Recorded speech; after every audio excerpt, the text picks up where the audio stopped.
Hi, this is Doug Hall with Doug Hall Addresses It All. I'm sitting here today with Mike Winslow. Hello. How you doing, Doug? Mike is a real estate agent. He's worked with my company for 15, maybe 20 years. How long's it Probably the been? majority of the time that I've been licensed. Yeah. So I've worked for 4 brokers, but I've been with you the longest. 4 brokers. Yeah. Job hopper. 23 years. Come on, bro. That's Yeah. No, you're 23. I'm 22. Right.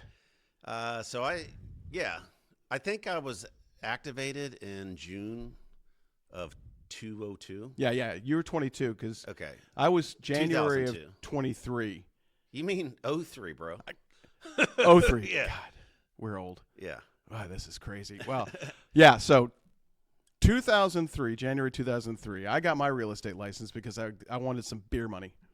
I was gonna sell a house and buy a boat, or buy a Porsche or something, and the real estate business completely overwhelmed me, and the business that I was running back at that time, which was a telecom company, I actually started depositing money that I was making on real estate into my telecom business to keep my telecom payroll covered. Well, we got into the business at a time where it was right on the verge of just completely Exploding. blowing up. Yeah. I remember the first couple years, and I partnered with Michelle Mamo. She worked with us. Yep.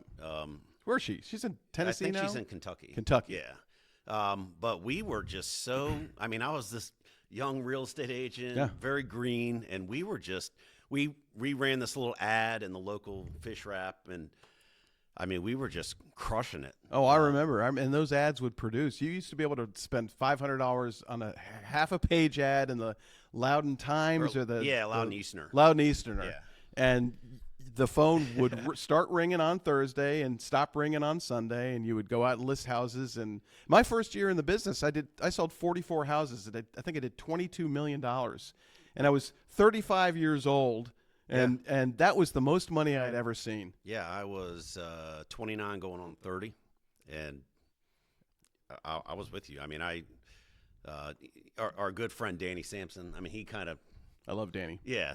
I miss Danny. I was supposed to go to this damn weather. I was supposed to go to a concert with him and Bobby this week. Oh, no. Who's playing? So they drove up to Brooklyn. Yeah. They went a day ahead of the storm, and they saw Jack White up in Brooklyn. Oh, that's right. Yeah, he's supposed to play here now, isn't he? Or... I don't know, but I was supposed to go Tuesday. I had to make the call.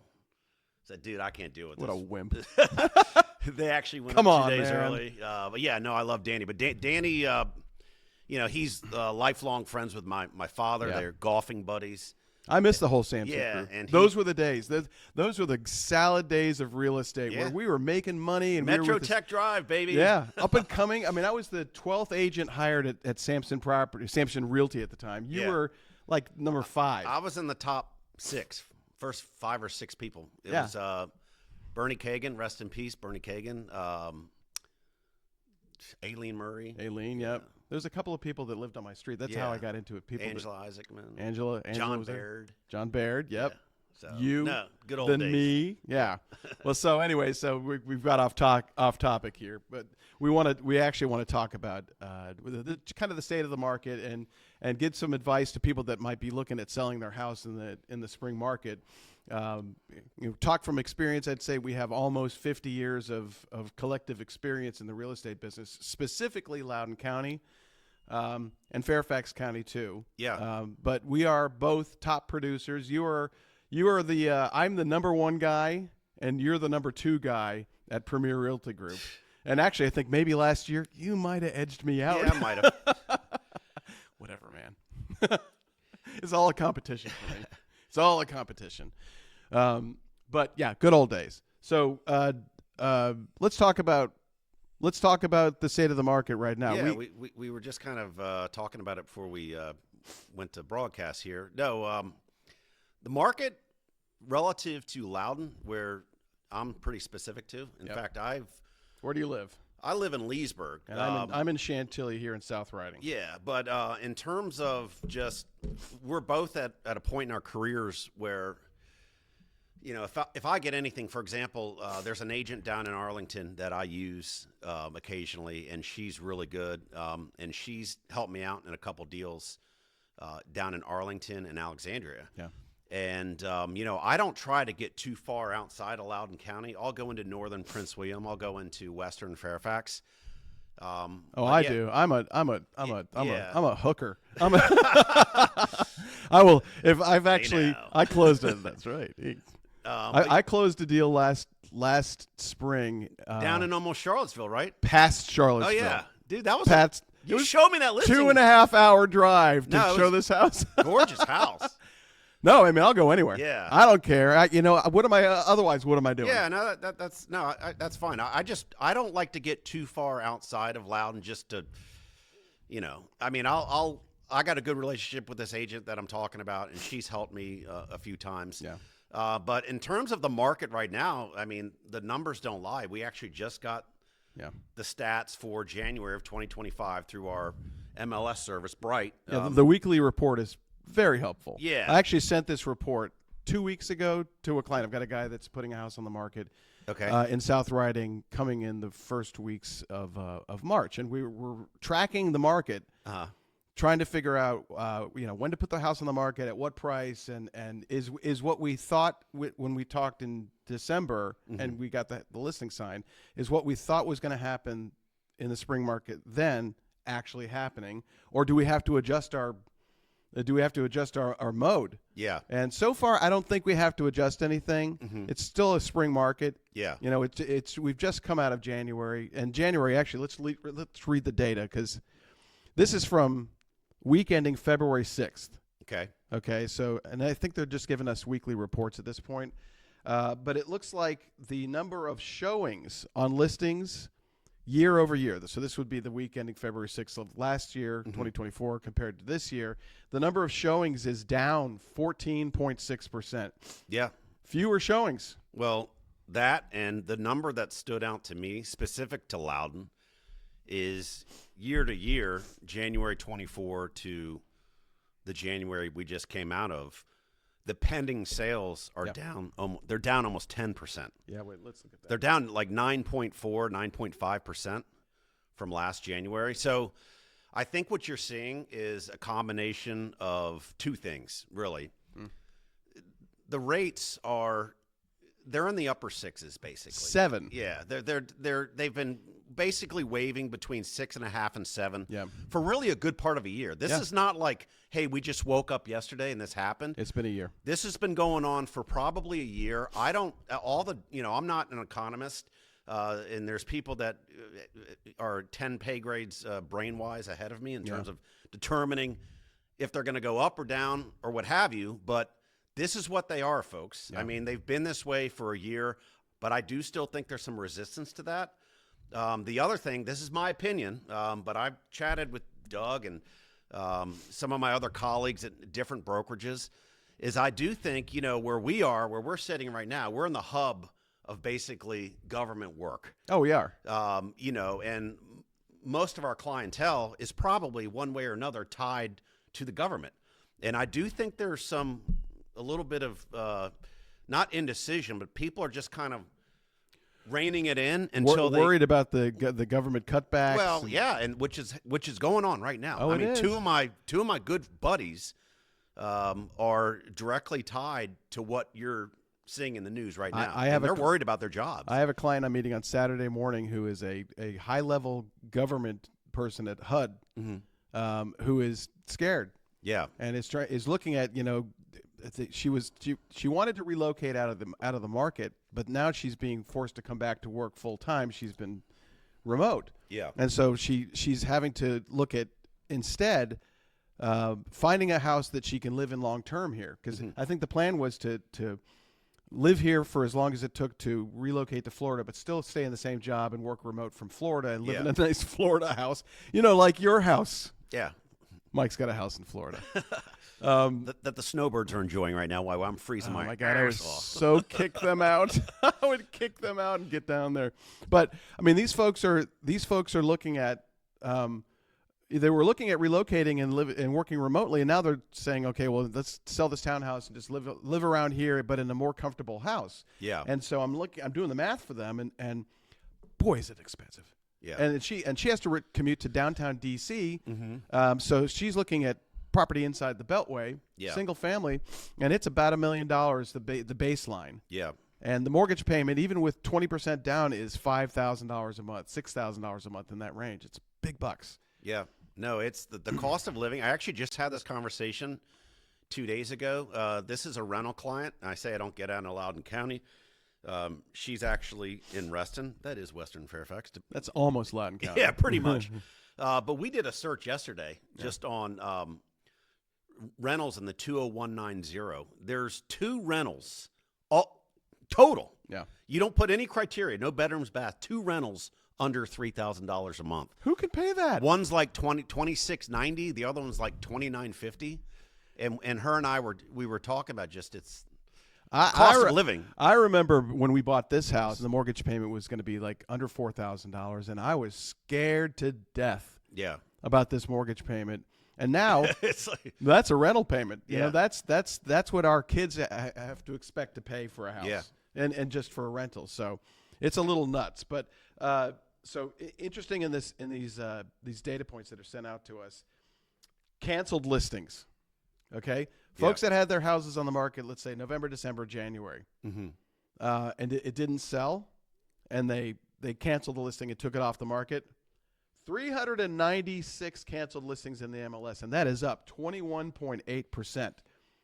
Yeah. So that's a pretty significant number of houses that didn't sell. Yeah. Well, I mean, just from personal, my second half of 2024, there was a method to my madness. My wife and I took a lot of trips. I was gone a lot between September, December. I'm aware. I thought. I think I did some of your deals for you. Yeah, you might have. Which is fine by me. It kept me busy. But I mean, I knew going into this election cycle that things were going to kind of people were just going to hang tight. Yeah. And that's what's happened. And I think there is kind of a hangover. There is into 2025. I think that also people we're anticipating getting big bucks out of their houses. Yeah. And now, when you list your house for sale, you think, oh, what can I do with that money if I get this number? But I will say that is the number that does continue to rise. If you look at the median price average, I believe is still up about 5.5%. It is. Hang on, I'll tell you. So, median list price average is up 5.1% year over year. So people are still going to higher numbers than last year, which they should. Yeah.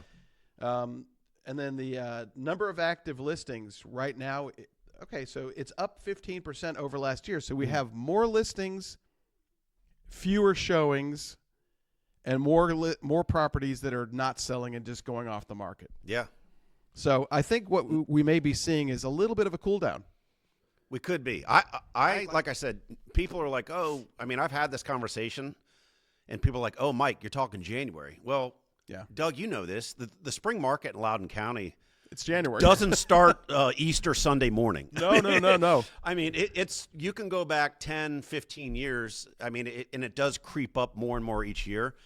But really, once you get beyond the first of the year and people have paid their credit card bills from Christmas, right? They're like robots. I mean, I refer to it as the real estate calendar, and people really start looking at real estate. So that 9.4% down pending sales in January, I think, is kind of a big deal. Yeah. Because, like I said, because of where we're located, we technically have started the spring market. Well, the spring market sometimes starts in January, sometimes starts in March.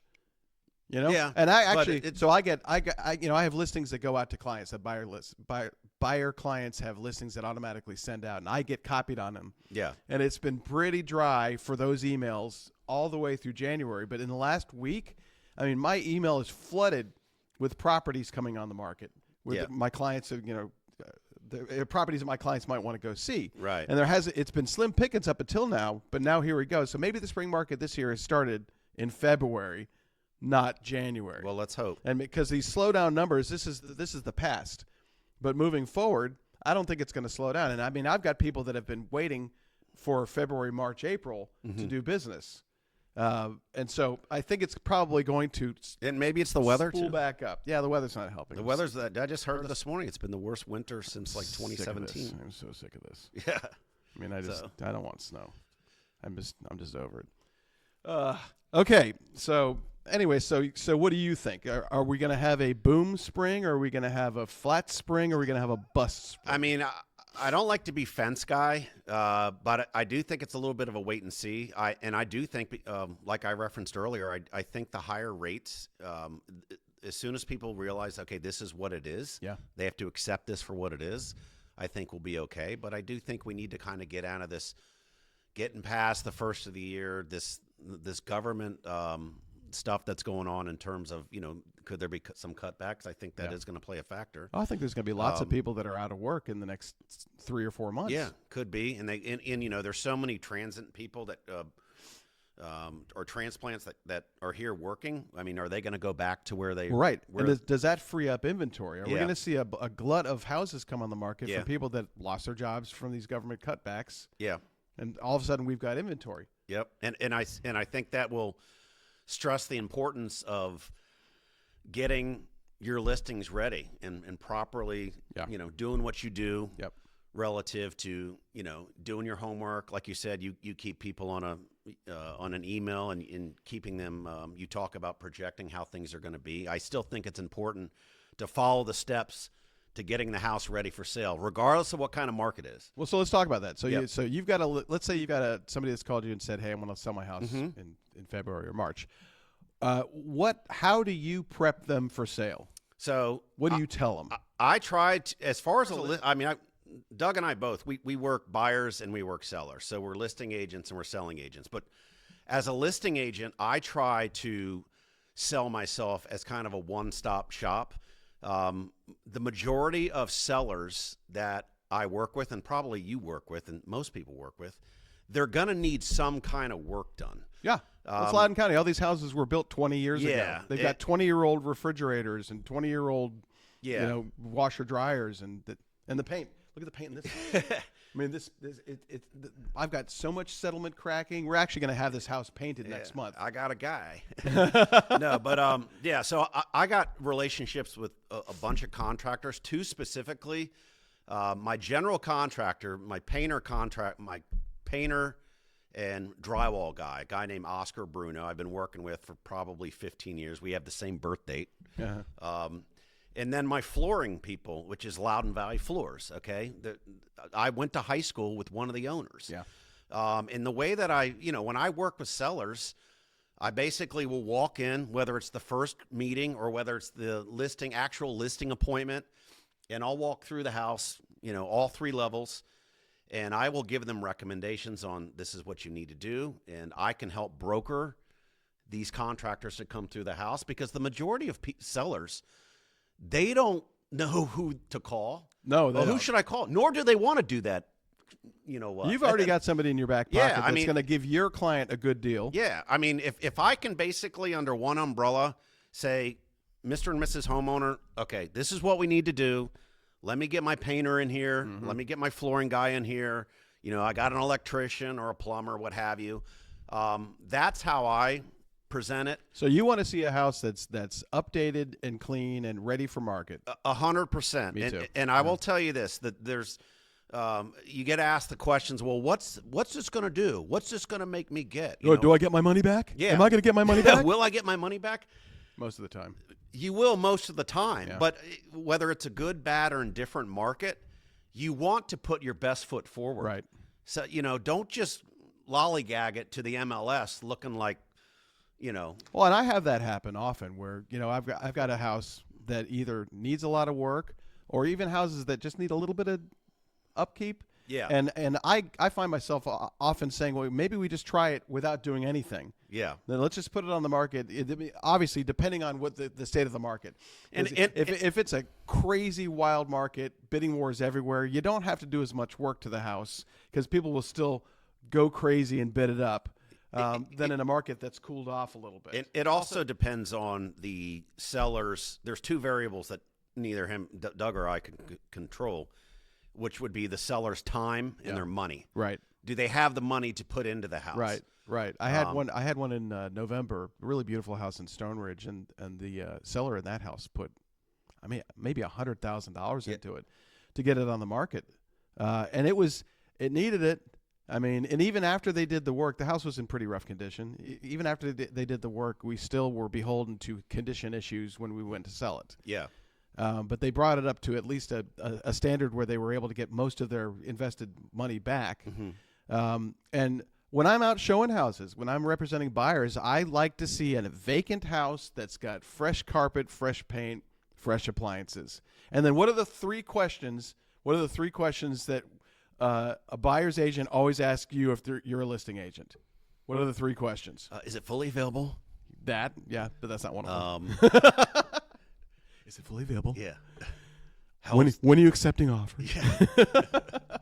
Is there an offer deadline? Yeah. No, Go ahead.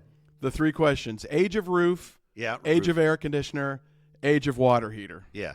Right. Yep. So I always walk around when I'm about to list a house and at least get those questions answered. And if the answer is the wrong answer, try to get the seller to either update those things. Yeah. Or account for those things not being updated in their asking price. Correct. And you need to do that. And obviously those are big ticket items. The stuff I'm talking about, especially let's just say it's a townhouse. Let's say I'm listing a townhouse in Leesburg or the Broadlands or at, 2,100 square foot townhome. Yeah.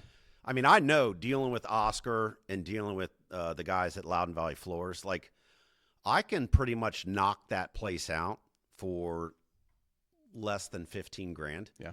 But yeah, I mean, these big ticket items, sometimes the seller doesn't have the money to replace the roof or replace the HVAC. But I'll tell you, a roof on a townhouse is $15,000. That's correct. Give or take. An air conditioner is $5,000-$6,000. Correct. A water heater is $3,000. Correct. So if you want to do all three of those things on a townhouse, it's coming up on $30,000. Yeah. But if you haven't done it, and you're expecting the buyers to buy the house with all the old stuff in it at the top of market price, yeah, you're probably lying to yourself. So I actually did a little homework on a listing, in preparation of this podcast. I don't know what minute are we at? I'm not keeping track. I'm not going to go on, and sometimes I go on and on and on. But we anyway, could talk for hours. This listing I had. We should go crack some beers and just keep. Yeah. It's too early. No, it's too early. I got to pick my mother-in-law up at the airport in an hour. All right. Anyway, real quickly, I had a listing in Sterling Park. A girl I went to high school with back in the day. This was a family home, and this gives you an idea of the return on doing that if you have the time and if you have the money. And they had both. I was dealing with the three sisters, and basically, we looked at the listing before we did anything, and relative to the condition and the market conditions, the house condition and the market conditions, we were looking at probably 500, maybe tipping a little over 500. If we did zero, 500,000 like sales price. Correct. 500,000 if we did nothing. Okay. They had the time, they had the money. They did a bang up job. They were great to work with. I helped broker the majority of the contractors. They did bring in their own contractor because they finished a bathroom in the basement. But we were looking at 500 grand. They spent a little over 30 grand to get the work done. They got $639,900. So they got $110,000 more. Do the math. That's like, if it's an algebra problem, that's like 3.5x what they put in. So negative b plus or minus the square root of 4ac over 2a. Or is that pre-algebra? That's algebra. But the quadratic equation, maybe. Yeah. The point is, they got their money back. If the client has the time and the money to do it, it's the number one. Well, so I'll give you a similar example. This house I was talking about in Aldi in Stone Ridge. The house hadn't been occupied for quite a while. It was a really big, fabulous house. And the seller had talked to other agents, and the other agents had said, based on the condition of the house, because the folks had dogs in the house and it smelled and there was just it was beat up. Yeah. Based on the condition of the house, most agents were telling them that they could get something in the neighborhood of $950 out of the house in its current condition, and don't do anything to it. Just put it on the market for $950 and dump it. Yeah. And I looked at the house and said, okay, well, they already had done some of the carpet, some of the paint, and there was just general cleanup around the yard. You know, they needed to fix the landscaping, paint the fence. And by the way, there was a bunch of HOA violations too. So we had to go to the HOA and another fun part of our job. Yeah, clear the violations. Our technician over here, Grayson, who's currently working the computer for this podcast, worked on this property. Mm-hmm. He's a landscaper in his regular life, but he went over and power washed the house and cleaned up the fence and took a bunch of trees down. But they put into that house, probably including flooring, paint, and all the repairs, about $100,000. And we were able to sell that house for $1.15. So, wow. And they were talking $950. If they had taken the advice of this agent that didn't want to invest the time or the energy, they might have sold it for $950. Yep. So put $100,000 into it and make $100,000 more. Yeah, I mean it was a no-brainer. Yeah. Thankfully, they had the money. Yeah. I mean that's a big number. That is a big number to put into a house, and that is speculation because they do have one agent that's saying it's $950, and then they've got me saying, "Oh, it's $1.2 million, $1.150," right? If you do the work. So they did have to take the risk, right? But the risk paid off. Yeah, and I mean it was a very. No, I mean you gave him good advice. So well, it was a good outcome, and it sold quickly too, and that's the other thing. And we'll wrap this up after we talk about.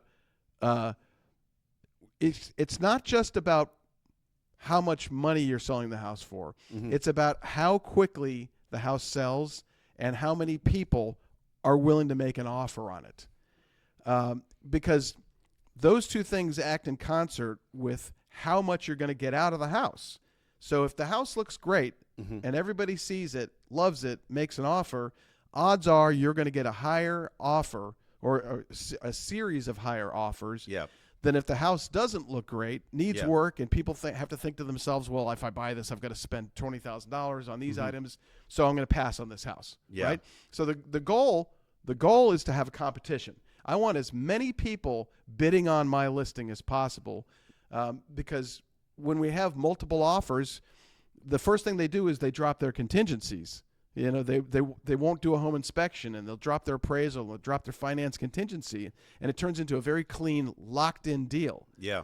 Second thing they do is they escalate on the price. They will bid above your asking price, and if they know that there are other parties that are also bidding on the same property, they will compete, and they will fight to be the winner. Yeah, and I would say, too, we talked about rates earlier and how they've, in the last year or so, they've gone up. I mean, it's costing more money to borrow money. Yeah. So to your point, these buyers, they don't want to donk off $1 million on a house and then hire a contractor a month later to spend another $100,000 on a house. Listen, and the house that needs work done around, especially if it's obvious that it needs work. I mean, how many times have you walked around a house with a client and said, it needs some repair, and I don't know what's lurking behind the surface here. Yeah. What's lurking under the surface? And the buyer's thinking that too. Right. Yeah, it needs carpet. Yeah, it needs paint. Yeah, the air conditioner's 30 years old. Yeah. What else hasn't been maintained that I can't see? And what bad surprises are coming my way after I settle and purchase this house? Yeah. So if you do the work up front, you get the house looking great, you're going to sell it faster. There's going to be more people that are going to make an offer on it. Those offers will be higher, and they will be less contingent than offers on a house that is in poor condition and gets fewer offers. Yeah. And it's really important to, you're right, put your best foot forward. Yeah. And that's right now. If we're looking at our data points for the market going into the spring, where it seems like it's cooling off a little bit, you kind of got to do that. You do. Years past that, in 2021, I think it was COVID, everything went berserk. Yeah. It was nuts. And I mean, we were able to just stick a sign in the yard and have the house already sold before anybody even saw the house. Yeah. I have a neighbor across the street that bought during COVID, that bought it sight unseen. Yeah, there was a lot of those. It was similar. I referenced it when we first opened up here to the year or two after you and I started. Yeah. Oh, that was crazy. I mean, it was just a crazy, crazy seller's market. But I do think, I'll get off. Well, it's not that market now. Yeah, I'll get off the fence. I don't think it's going to be super crazy busy in spring 2025. I think we're going to sell houses. Honestly, we should hope that it stabilizes a little bit. Yeah. Yeah. I want the buyers to have opportunities, and I don't want people to come away when they're buying a house, feeling bad about it, feeling that they had to give their firstborn to buy this house. It just feels bad. It's great for the seller. Yeah. But it really is uncomfortable for a lot of buyers. And I've got buyers too that are asking me, when is it going to crash? Should I buy this house now? At this high price, at this high interest rate, if the market's going to crash. Yeah. And my answer is, let me consult the 8 ball. We're not qualified. Yeah, we're not qualified to. I don't know to say that. You get, what's the market going to do? I'm 56 years old, and in my life, I've seen one real estate crash in 2008, and it lasted for 6 months of maybe a year of drama before it started to climb back up, and we are now so far behind that after that crash, where the prices are higher and the market is much more stable now. That I don't think it's going to crash. I think people are more stable in their houses now. Nobody has weird loans. Nobody has these adjustable loans. Everybody's got equity. Right. So, the fear that you're sticking your neck out to buy a house at a high price with a high interest rate and you're going to get your feet kicked out from under you. Yeah. I don't think so. I don't think it's going to happen. Nope. I think prices are going to continue to climb. They may not climb at as a rapid rate as the last couple of years, but they're still going to climb. So. Anyways, good talk. Yeah. Thanks for having me, Doug. Come back. And Grayson, thanks, buddy. Grayson's over there working the board. Give a plug to Grayson's. Grayson, my son, Gladiator Grass, actually is I saw his equipment out front. It's impressive. Got quite the setup. Yeah, I was like, Jesus, is this? I'm on the set of the Terminator. He has got the biggest truck. There you go. Gladiator Grass. He's got the biggest truck, and he does landscaping, lawn care. Yeah. He does. He's been plowing driveways lately. Made $1,000 yesterday just plowing driveways. Good for him. So he's doing well. But yeah, Grayson's a big help. Grayson understands the technology when it comes to this sort of thing. So, but anyways, I want to have you back maybe in a couple weeks. Yeah, talk again. Do it. Let's review. Next time we talk, let's review what we talked about today and see if it's changed. We can do that. Let's do that. All right. Well, so let's sign off. Thanks for watching, and Mike, thanks for coming. Thank you, guys. And we'll be in touch. We'll do another one next couple of weeks. All right. All right. Thank you.